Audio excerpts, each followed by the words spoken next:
Hello everyone, welcome to the CTV News on Calabash TV and on the Wave Radio 94.5. I am Lisa Joseph. Contending views continue to rage over the affordability of education and cost of living in the country. At its recent press conference, the main opposition, the UWP, called on the government to increase the school feeding and transportation subsidies to $3 million and said if this is not done soon enough, they will have no other choice but to express their dissatisfaction through a protest march.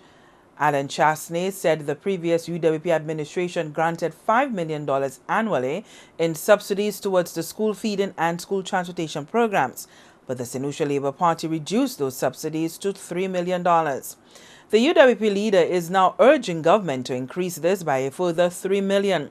According to the UWP leader, parents are being weighed down by the heavy cost of sending their children to school. In his now infamous story of a mother from Bruceville sobbing on his shoulders, Alan Chasney drove the point home.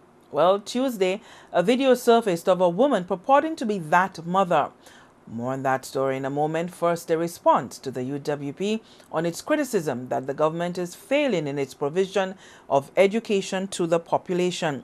Deputy Prime Minister and Castries East MP Philip Pierre, speaking at a constituency math quiz competition, said there is a particular culture of doom and gloom being perpetuated. We live in a society of negativity. People tell you that St. Lucia is the worst place in the world. There is no hope. There is no hope for young people. Young people, there is no future. And you know, all of them will tell you there is no future and there is no hope. They themselves have survived and they ensure that their children survive because they can afford to take their children and send them to other places. But those who stay here, they put a negativity in your minds and tell young people that you have no future, that there is nothing for you in St. Lucia, that you can't survive. But these are the children, and many other children who show you they can survive, they will survive, and St. Lucia has a future with these children. So you mustn't allow anybody for their selfish motives to make you believe that your country is a dump, or your country is a place where you must try to leave it as soon as you can, or your country is a place where nothing works, or your country is a place where everybody who runs your country is either a crook or corrupt or couldn't get a job somewhere else and only has a job because you put them there.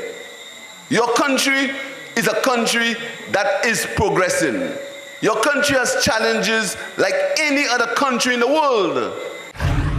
The Deputy Prime Minister said the Labour administration ensured that resources were made available for students to return to the classroom at a time when the global economy is not yet fully buoyant. And if you look at your television, you will see thousands of children as migrants. One of them even died on a beach. You saw it for yourself on television. You will see millions of children as migrants who cannot find a way to go to school because of wars in the country. But all the children in St. Lucia at least will find a school to go to on Monday. And you must be proud of that. You mustn't take that for granted. It's your right to go to school. But there are thousands of children, it's their right to go to school and they cannot go to school. So the idea of hopelessness is something you must dispel. The idea that you live in the worst place in the world is something you also must dispel. And addressing claims of high poverty in the country, the Deputy Prime Minister said there can be no poverty alleviation through the blame game. Government, he reminded, continues to provide laptops, bursaries, and transportation subsidies. Every child who goes to a secondary school will get a grant of $500. That is how you alleviate poverty. That's how you try to alleviate poverty. Not by blaming people and cursing people and getting on. That's not how you alleviate you alleviate poverty. You alleviate poverty by creating opportunity. That's what you do. You don't alleviate poverty by pretending to cry when you didn't cry. That is not how you alleviate poverty. That's not how you do it.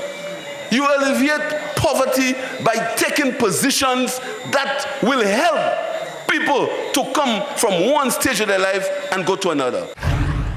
Deputy Prime Minister Philip Pierre there. Now more on this math quiz competition held in the Cassius East constituency. A total of 8 students representing the 3 primary schools in the Cassius East constituency took part in the math quiz. All 8 participants received a school bag containing back-to-school supplies for their participation. The competition was won by Sandy Wilfred, a student of the Marshall Combined School, who also received a brand new laptop, computer and trophy. Dasha Eugene won the 2nd place and received a cash prize and trophy, while the 3rd place prize was copped by Kaisha de Coto, who also received a cash prize and a trophy. Additionally, the top common entrance students from the 3 primary schools in the constituency, that would be Marshall Combined, Tiroshi Combined and Bocage Combined schools, were each presented with a tablet as recognition for their hard work and achievement.